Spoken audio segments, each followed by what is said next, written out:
Boy gives a sandwich to a homeless man and the police knock on his door because... In a quiet town in the United States, a simple act of kindness by a 12-year-old boy sets off a chain of unexpected events that shakes the entire community.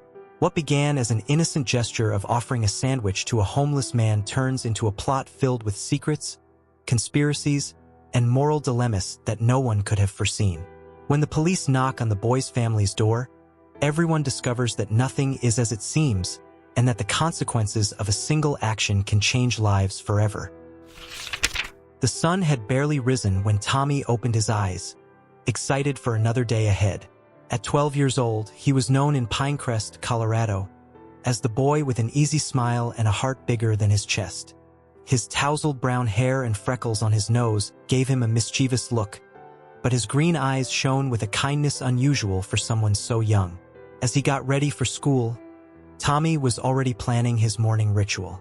In the kitchen, under the watchful eye of his mother, Sarah, he prepared not one, but 3 sandwiches. "Tommy, do you really need that many?" Sarah asked, a smile playing on her lips. "Mom, you know they're not just for me," Tommy replied, carefully packing the extra sandwiches. Sarah sighed, a mix of pride and worry on her face.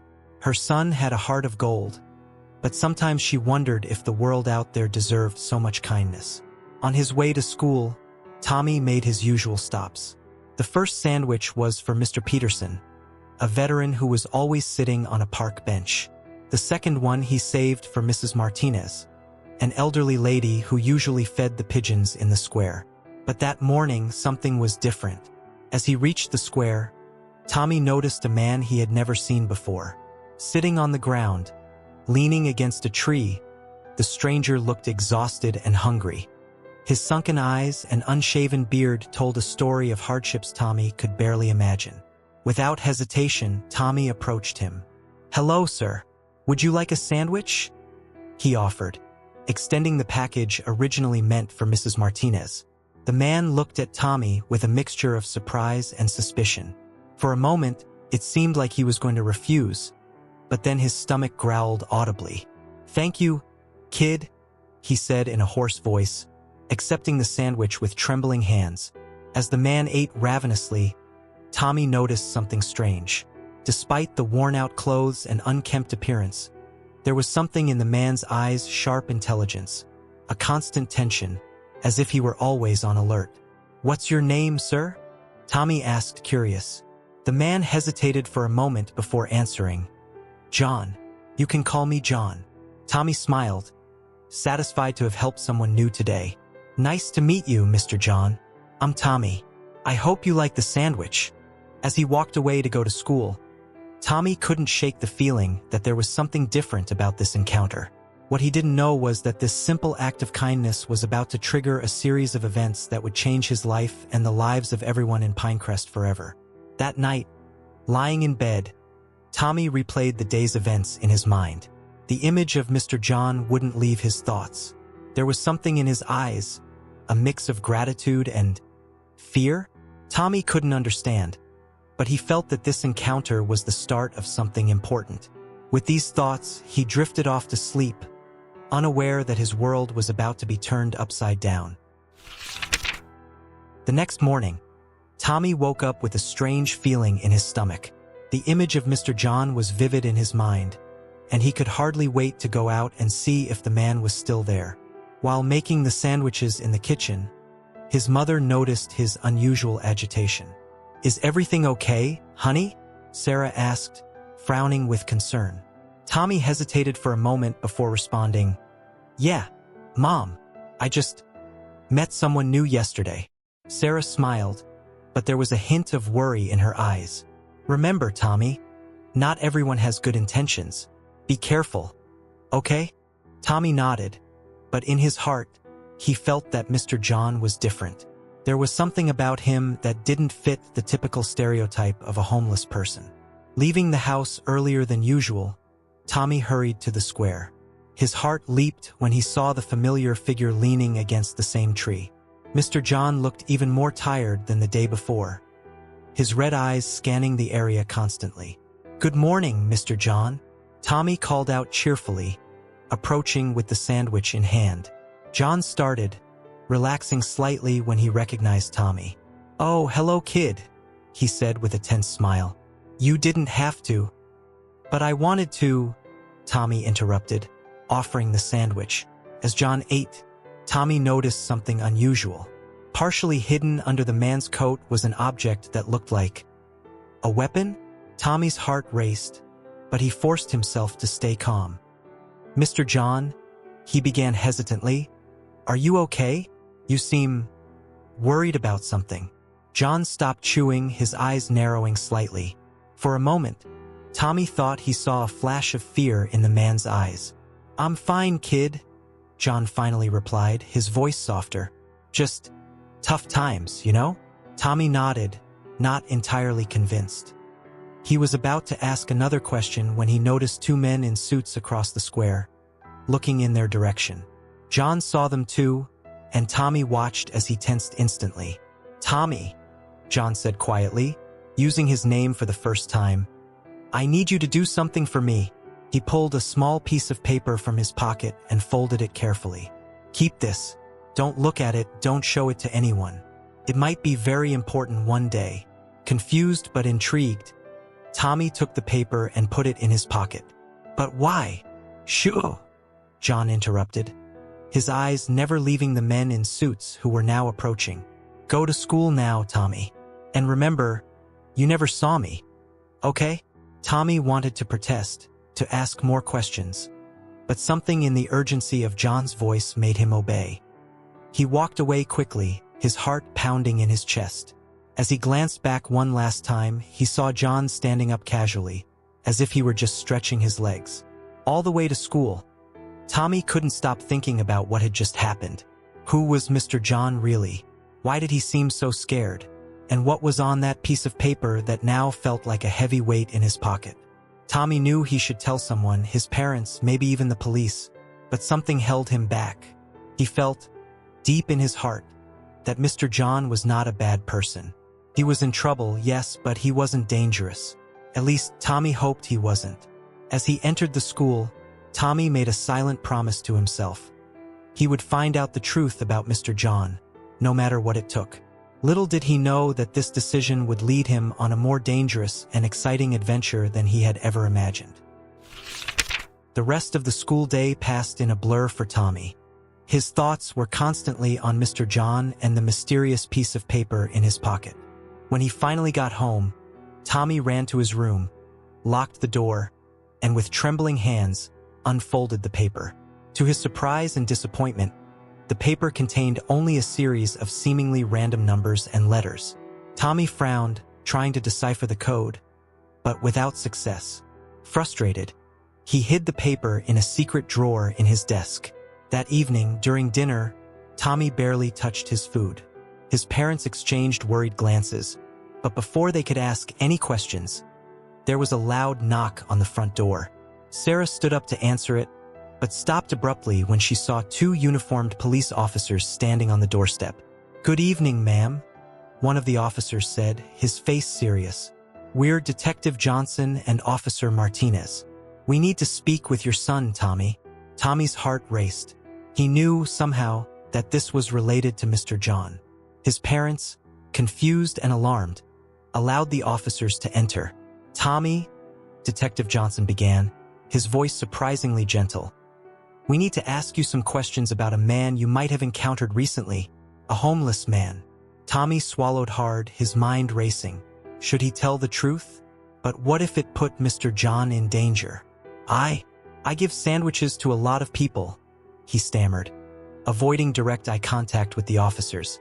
Officer Martinez leaned forward. "Tommy, we understand you were just trying to help, but the man you met, he's dangerous. We need to know exactly what happened." Tommy's parents intervened, demanding to know what this was all about. Detective Johnson hesitated before responding. "The man in question is suspected of being involved in a high-priority federal case. Any information could be crucial." Tommy felt the weight of the world on his shoulders. He wanted to tell the truth, but something held him back. The image of Mr. John's frightened eyes flashed in his mind. "I really don't remember anyone in particular," he lied, feeling terrible for deceiving not only the police but also his parents. The officers exchanged skeptical looks but didn't press further. Before leaving, Detective Johnson handed Tommy a card. "If you remember anything at all, give us a call." After the police left, the house fell into silence. Tommy's parents bombarded him with questions, but he stuck to his story, insisting he didn't remember anything special. Later, alone in his room, Tommy retrieved the coded paper from its hiding place. Staring at the enigmatic numbers and letters, he knew he was involved in something much bigger and more dangerous than he could have imagined. But instead of fear, Tommy felt a surge of determination. He would find out the truth no matter the cost. Lying in bed, unable to sleep, Tommy planned his next move. Tomorrow he would go back to the square. He would find Mr. John again and demand answers. Little did he know that his actions were about to set off a chain of events that would change his life and the entire town forever. Dawn found Tommy already awake, his eyes red from a restless night. He got ready quietly, careful not to wake his parents. With a racing heart, he left the house before sunrise, determined to find Mr. John and unravel the mystery. The square was deserted when Tommy arrived. There was no sign of Mr. John. Frustrated, Tommy was about to give up when he noticed something shiny under a nearby bench. Cautiously, he approached and discovered a small silver USB drive. Without thinking twice, Tommy grabbed the device and ran to the nearby public library. As soon as the doors opened, he headed straight to a secluded computer in the back. With trembling hands, Tommy inserted the USB drive. A series of files appeared on the screen. He clicked on the first one, titled, "Read Me." A message popped up. "Tommy, if you're reading this, it means I couldn't wait for you. The situation is more dire than I imagined. What you have in your hands are evidence of a conspiracy involving powerful figures in the government and major corporations. They are planning something terrible, something that will affect millions of innocent lives. I was part of it, but when I discovered the truth, I decided to expose everything. Now they're after me. Don't trust anyone, especially the authorities. Use the code I gave you to access the rest of the files. Remember, you might be the only hope to prevent a catastrophe. Good luck, kid. You're braver and smarter than you think. John, or as they used to call me, Agent Spectre." Tommy was stunned. His heart was pounding so hard it felt like it would burst out of his chest.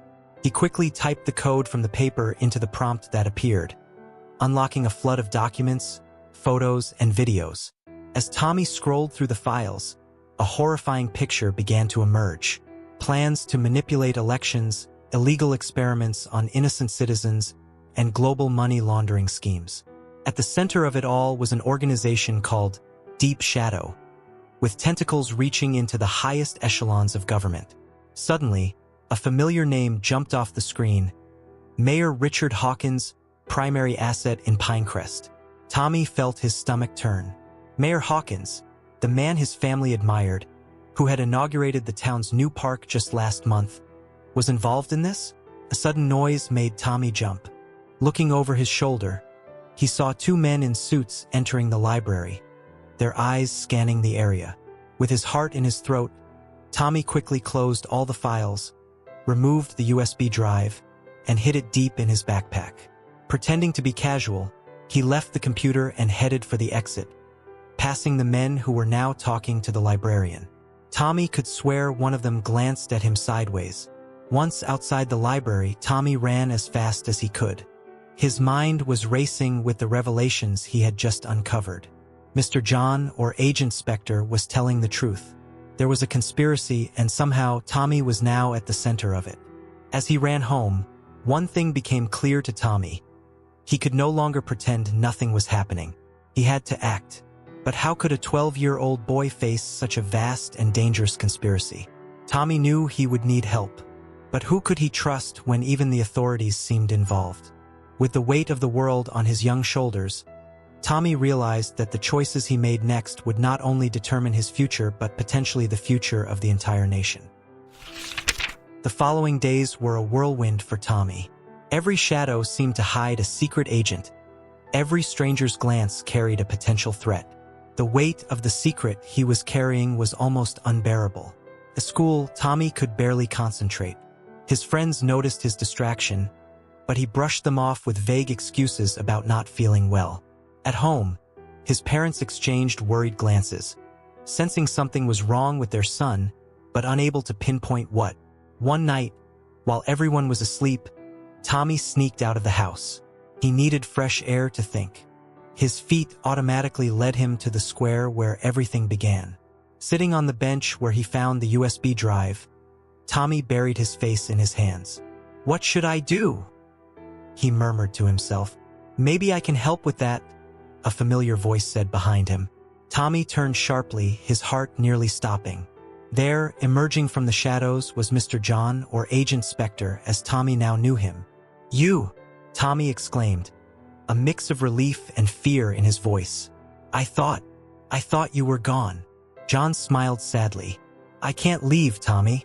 Not until this is over." Tommy had 1,000 questions, but one stood out. "Why me? Why involve me in all of this?"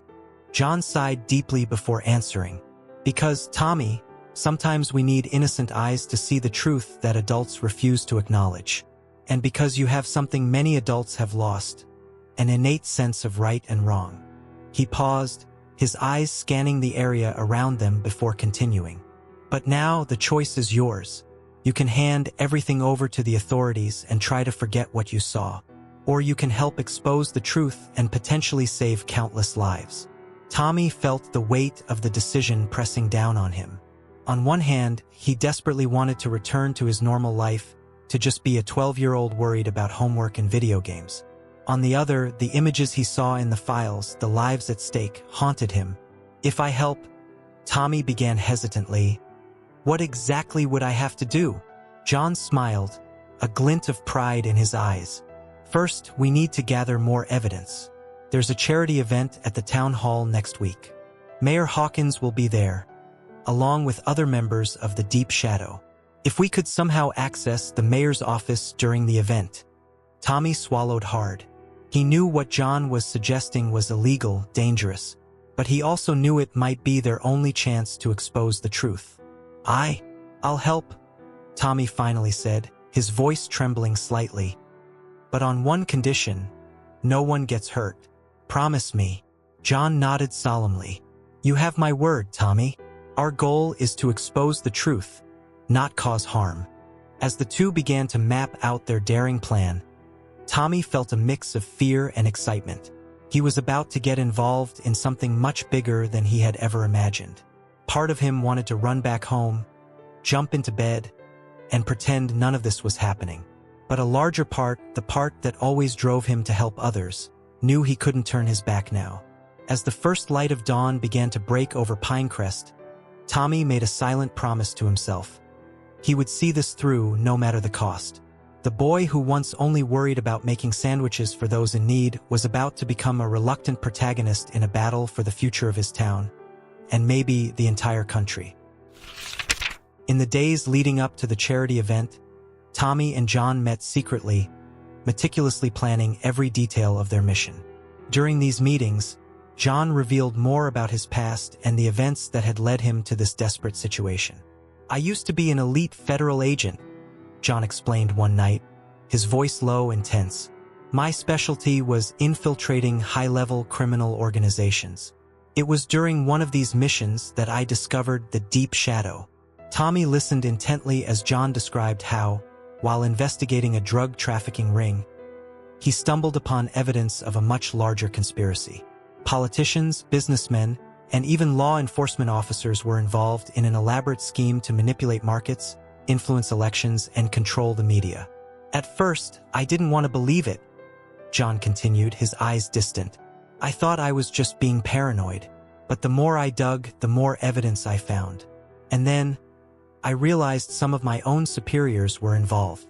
John explained how he tried to alert the proper authorities, only to find out that the corruption went even deeper than he had imagined. "They tried to silence me, Tommy. They branded me a traitor, froze my accounts, destroyed my reputation. I had to go on the run to protect my life and the information I had.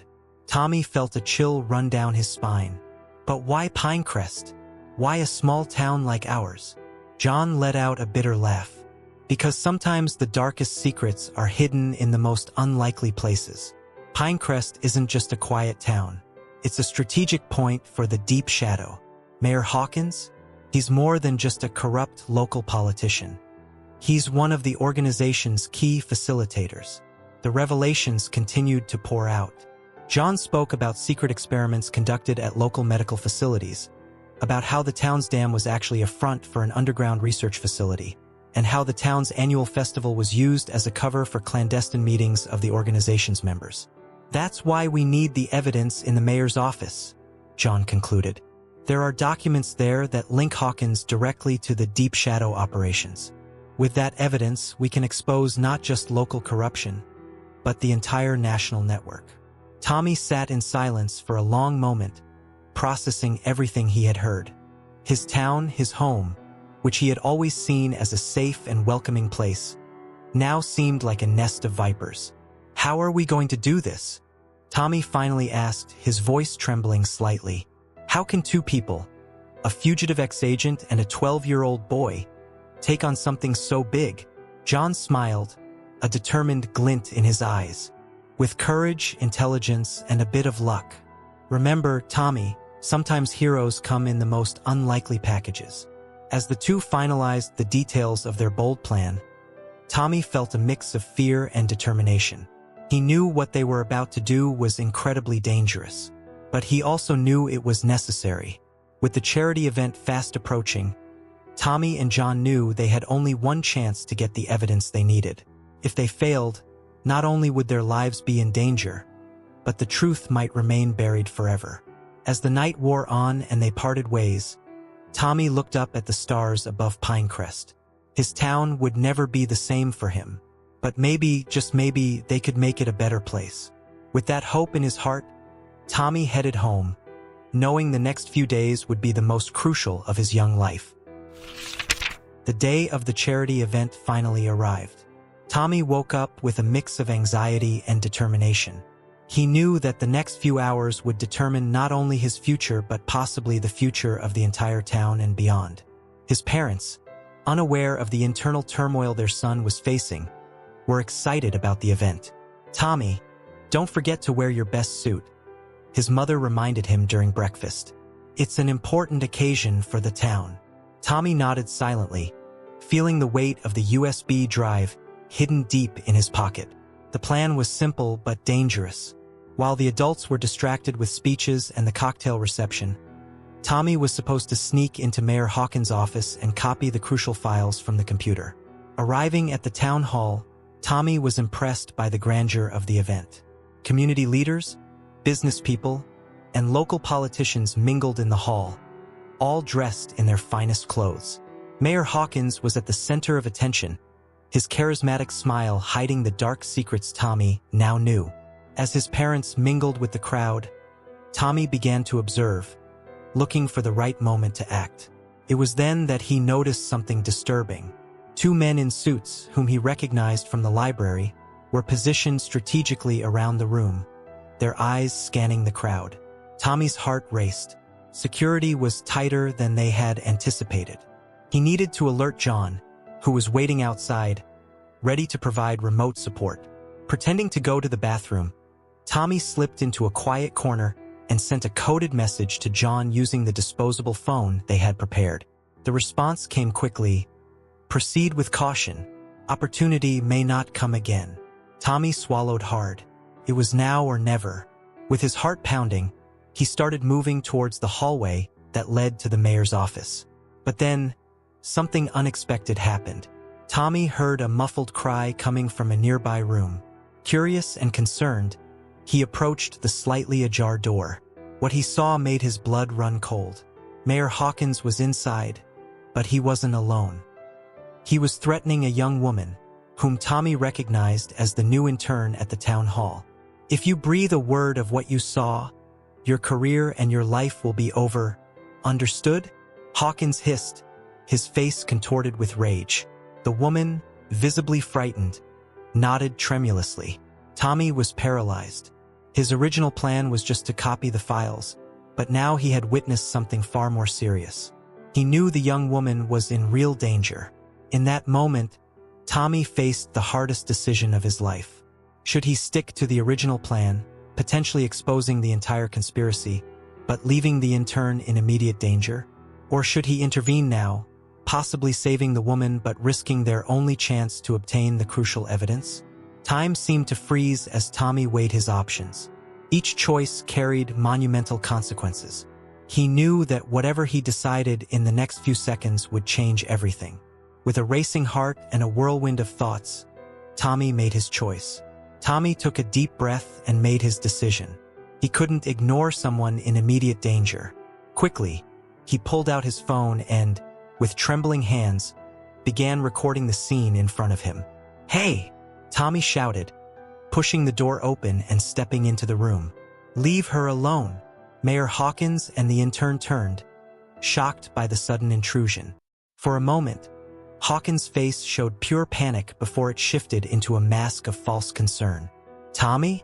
What are you doing here, young man?" Hawkins asked, his voice forcibly calm. "I saw everything," Tommy said, his voice shaking slightly but resolute. "And I recorded it, too."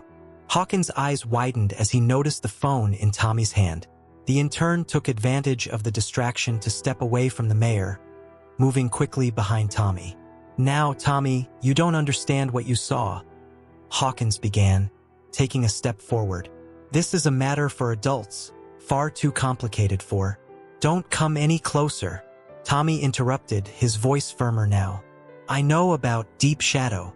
I know what you're doing. And now I have proof that you threatened someone." Hawkins' face paled visibly. At that moment, hurried footsteps echoed down the hall. Tommy's parents, along with several security personnel, entered the room, drawn by the commotion. "Tommy, what's going on here?" his father asked, looking confusedly between his son and the mayor. "Dad, Mayor Hawkins was threatening this woman," Tommy quickly explained, still holding the phone. "I recorded everything." The room erupted into chaos. The security guards, uncertain of how to proceed, looked between Hawkins and the newcomers. The intern, emboldened by the presence of more people, began to speak, confirming Tommy's story. As the situation unfolded, Tommy noticed movement out of the corner of his eye. John had somehow infiltrated the event and was standing in the doorway, watching everything with a mixture of pride and concern. In the following minutes, the police were called. Tommy's phone was confiscated as evidence, and both Mayor Hawkins and the intern were taken in for questioning. Tommy, still shaking with adrenaline, was hugged by his parents, who were in shock at everything that had happened. "Tommy," John whispered, taking advantage of a moment of distraction, "you did the right thing, but this is just the beginning. Deep Shadow won't give up easily." Tommy nodded, understanding the gravity of the situation. He knew his life would never be the same. The decision he made in that room not only saved a person but also triggered a series of events that threatened to expose a much larger conspiracy. As he was led out of the town hall by his parents, Tommy looked back one last time. John had disappeared into the crowd, but Tommy knew it wouldn't be the last time he saw him. The battle against Deep Shadow was far from over, and somehow, Tommy knew he would continue to play a crucial role in it. With a mix of fear and determination, Tommy left the event, aware that the coming days would bring even greater challenges. But he was ready to face them no matter the cost. In the days following the incident at the town hall, Pinecrest was engulfed in a whirlwind of activity. The arrest of Mayor Hawkins and the charges against him dominated local headlines. Tommy, now seen as a local hero, found himself at the center of a media storm. Despite the attention, Tommy knew the real battle was just beginning. The Deep Shadow organization was still out there, and the fall of Hawkins was only the tip of the iceberg. A week after the incident, Tommy received a coded message from John. "Meet me at the usual spot. We have work to do." That night, Tommy snuck out of his house, his heart racing with the adrenaline of the mission ahead. John was waiting in the deserted square, his face shadowed under the hood of a sweatshirt. "Good job with Hawkins, kid," John praised. "But now things have gotten more complicated. Deep Shadow is on high alert." Tommy nodded, feeling the weight of responsibility. "What do we do now?" John pulled out a folded map. "Remember the dam I mentioned? That's where they keep the main files. We need to get inside." The plan John outlined was bold and dangerous. They would infiltrate the underground facility during the dam's annual maintenance, when security would be focused on external operations. "It's too risky," Tommy protested. "What if we get caught?" John placed a hand on Tommy's shoulder. "Sometimes we have to take risks for the greater good. But I understand if you want to back out now." Tommy hesitated. Part of him wanted to return to the safety of his normal life. But another part knew he couldn't just ignore what he had discovered. "I'm in," Tommy finally said. "What do I need to do?" In the weeks that followed, Tommy and John worked tirelessly, preparing every detail of the plan. Tommy learned about security systems, infiltration techniques, and how to hack basic databases. The night of the operation arrived sooner than Tommy expected.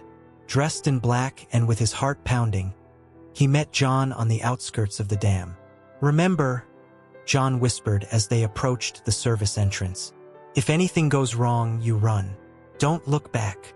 Tommy swallowed hard and nodded. With precise movements, John disabled the door alarm, and they slipped inside. The interior of the facility was a maze of corridors and rooms filled with high-tech equipment. Tommy followed John, their footsteps echoing softly on the concrete floor. Finally, they reached a room full of servers. "This is it," John murmured, connecting a device to one of the terminals. As John worked, Tommy kept watch, his eyes scanning for any movement. Suddenly, he heard voices approaching. "John!" Tommy whispered urgently. "Someone's coming." John glanced at the screen, frustrated. "I need 2 more minutes." The voices grew louder. Tommy knew they had to make a quick decision. He looked at John, then at the door, his brain racing. At that moment, Tommy had a crazy, dangerous idea. He knew it could risk everything, but it might also be their only chance to succeed. With his heart in his throat, Tommy made his choice. Tommy knew he had to act quickly. "John, keep going. I'll distract them." Before John could protest, Tommy dashed out of the room and down the corridor in the opposite direction of the approaching voices. He began shouting and banging on the walls, making as much noise as possible. "Help! I'm lost! Somebody help me!"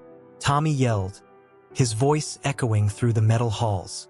As expected, the footsteps changed direction, now moving rapidly towards him. Tommy kept running, his heart pounding in his chest. He turned corners randomly, trying to keep ahead of his pursuers while leading them away from John. After what felt like an eternity, Tommy found himself at a dead end. He could hear the footsteps getting closer. Trapped, he turned to face his pursuers. 2 security guards appeared, panting and confused at the sight of a 12-year-old boy standing in front of them. "Hey kid, what are you doing here?" one of them asked, his voice a mix of surprise and suspicion. Tommy, thinking quickly, let tears well up in his eyes. I got lost," he stammered.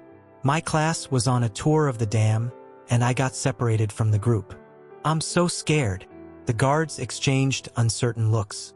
Clearly, they were not prepared to deal with a crying child in a high-security facility. Okay, calm down," the other guard said, his voice softer now. "Let's get you out of here and find your teachers."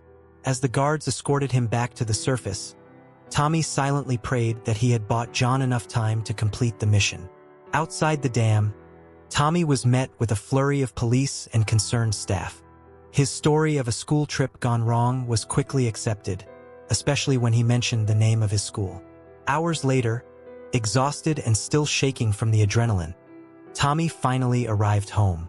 His parents, who had been contacted by the police, greeted him with a mix of relief and admonishment.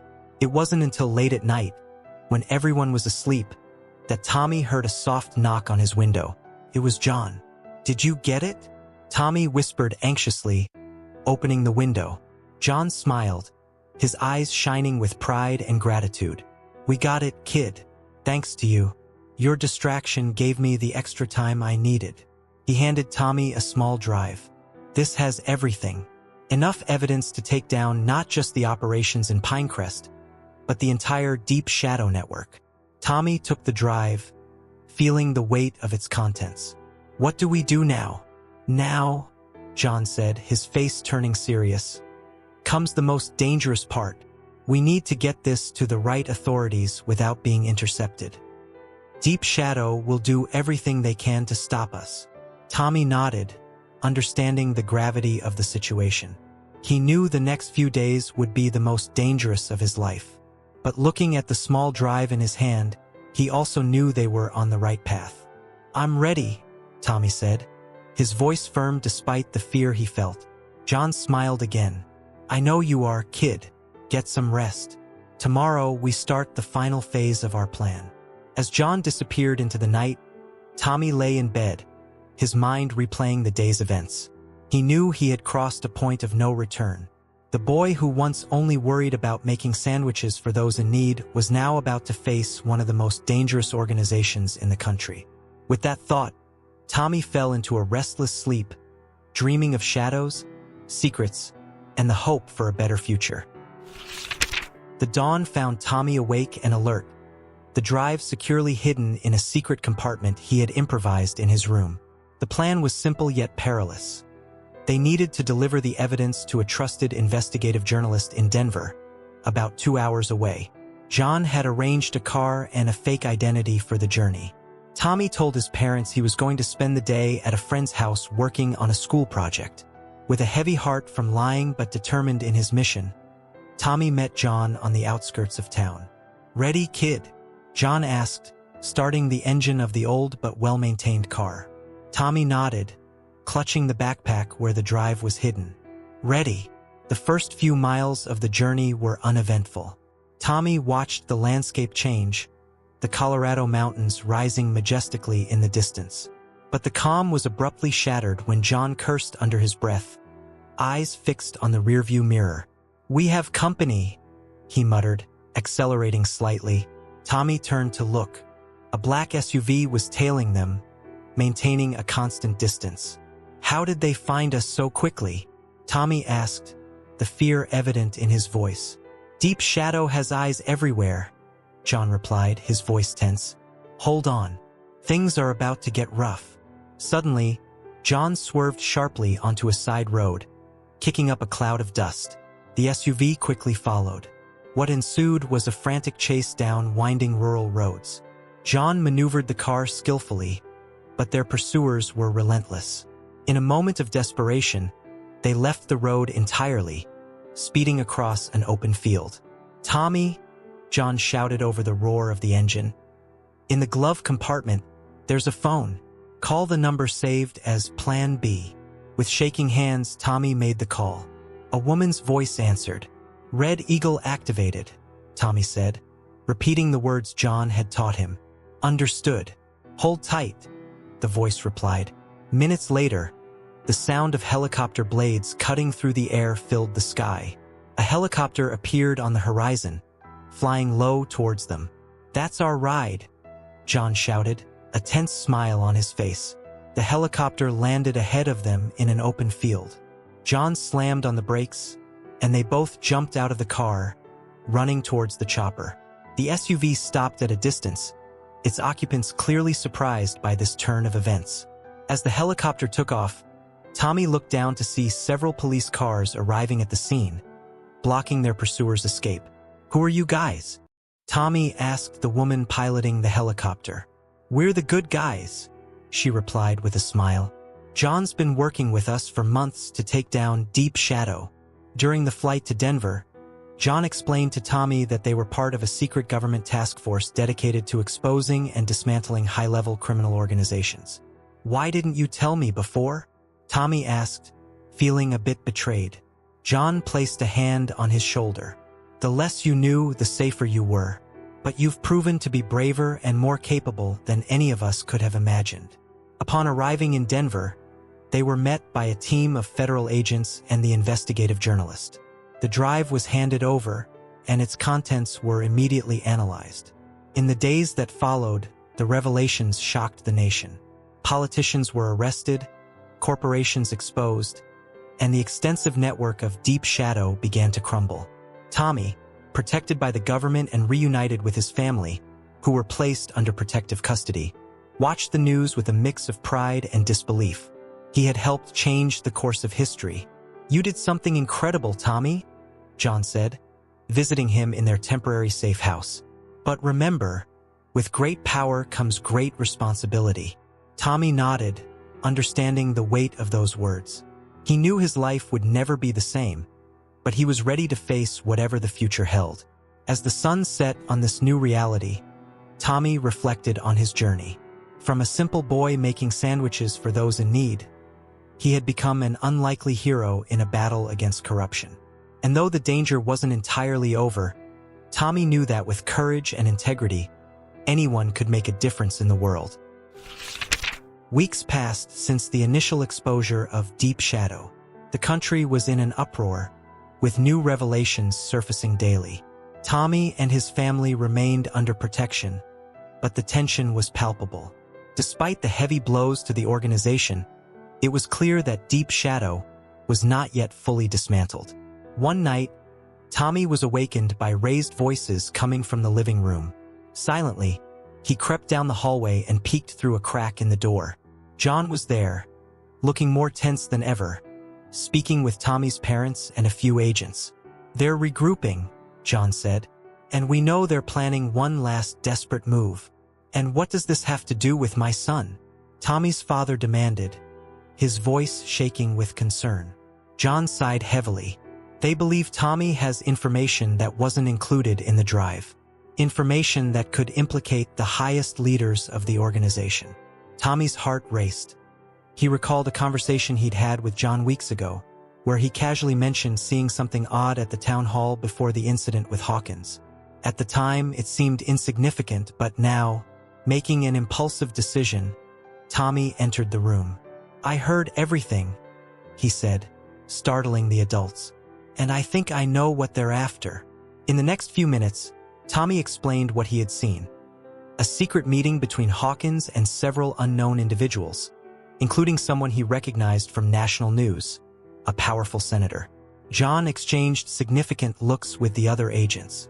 "This changes everything," he murmured. A bold plan began to take shape. Instead of continuing to hide, they decided to use Tommy as bait, but in a controlled manner. The idea was to lure the last leaders of Deep Shadow into a trap. Tommy's parents protested vehemently, but Tommy remained firm.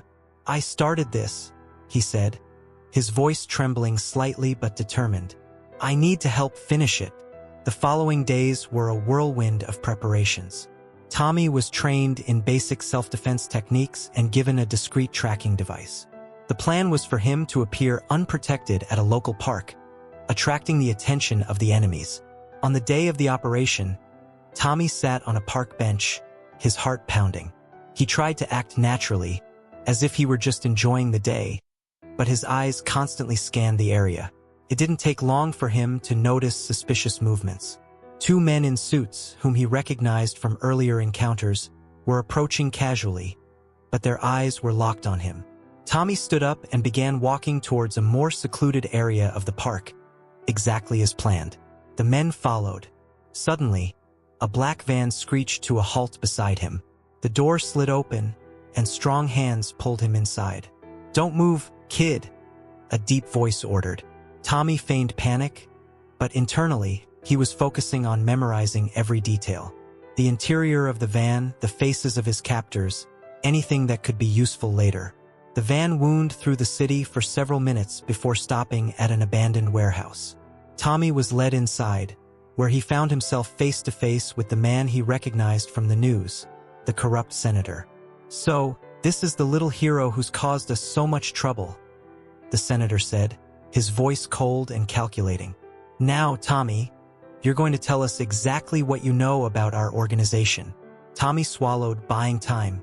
He knew the rescue team was on the way, tracking his signal. He just needed to keep them talking. "Why?" Tommy asked, his voice trembling but defiant. "Why do you do this? Hurt people, corrupt the government." The senator laughed humorlessly. "Oh, you naive child. You really don't understand how the world works, do you? Power, money, control. That's what life is about." As the senator continued his monologue, Tommy noticed movement in the shadows. Silently, agents were positioning themselves around the warehouse. Suddenly, everything exploded into action. Shouts of "FBI!" echoed through the space, followed by the sound of breaking glass and doors being kicked in. In the chaos that followed, Tommy dropped to the floor, covering his head. Shots were fired, orders were shouted, and within minutes, it was over. John rushed to Tommy's side, checking him for injuries. "You were incredible, kid," he said, relief evident in his voice. As the last members of Deep Shadow were handcuffed and led away, Tommy looked around, scarcely believing it was all over. In the days that followed, the full story came to light. The final operation not only captured the remaining leaders of the organization but also exposed a web of corruption reaching the highest levels of government. Tommy was hailed as a national hero, though his identity was protected for security reasons. He and his family were given new identities and the opportunity to start anew in a different place. On the eve of their departure, Tommy had one last conversation with John. "What happens now?" Tommy asked, looking at the town that had been his home all his life. John smiled, placing a hand on Tommy's shoulder. "Now you live your life, Tommy. You've done more for your country than most people do in a lifetime. But remember, true heroism lies in the small, everyday acts of kindness and integrity." Tommy nodded, feeling a mix of sadness and hope. As the sun set over Pinecrest for the last time, he knew that, no matter where life took him, he would always carry the lessons he learned from this incredible journey. And so, Tommy embarked on the next chapter of his life, no longer just the boy who made sandwiches for the needy, but a young hero who had changed the world, one act of kindness at a time. 5 years had passed since the events that changed Tommy's life and the fate of the country. Now 17 years old, Tommy Adams, his new protective identity, walked the halls of his new high school in a small town in Oregon. Despite the new identity and location, Tommy never forgot the lessons he learned during his incredible journey. His experience had shaped him into a mature and compassionate young man, always attentive to the needs of others. That morning, Tommy noticed a new student sitting alone in the cafeteria. Without hesitation, he approached with a welcoming smile. "Hi, I'm Tommy. You're new here, right? Want to join us for lunch?" The boy's face lit up with relief and gratitude. As they walked together to the table, Tommy felt a wave of satisfaction. He knew that this simple act of kindness could mean the world to someone. Later that day, during a civics class, the teacher asked students to share their thoughts on citizenship and social responsibility. When it was his turn, Tommy took a deep breath and said, "I believe each of us has the power to make a difference. It might not seem like much to give a sandwich to someone who's hungry or be friendly to a new student, but these small actions can trigger enormous changes. Never underestimate the impact of a simple act of kindness." His classmates and teacher looked at him, impressed by the wisdom in his words. Tommy smiled inwardly, thinking about how far he had come since his days in Pinecrest. That night, as Tommy prepared for bed, his gaze fell on a small box hidden in the back of his drawer. Inside, he kept the only physical reminder of his old life, the disposable phone John had given him years ago. Holding the phone, Tommy reflected on his journey. He had faced unimaginable dangers, uncovered a vast conspiracy, and helped change the course of the country's history. But in the end, he realized that true heroism wasn't about grand, dramatic gestures, but about having the courage to do the right thing every day, no matter how small it seemed. With this thought, Tommy drifted off to sleep, knowing that each new day brought with it the opportunity to make a difference, one small act of kindness at a time. And so, the story of the boy who started by making sandwiches and ended up saving a country came to an end, but his legacy of compassion, courage, and integrity continued to inspire everyone around him, proving that even the smallest actions can have a lasting impact on the world. Thank you very much for listening to this story. Comment below what you thought of the ending and from which city you're listening to us. If you enjoyed this story and want to hear more, click on the next story that's appearing on your screen now. Leave your like and subscribe to our channel so we can build a huge community that shares inspiring stories together. See you soon.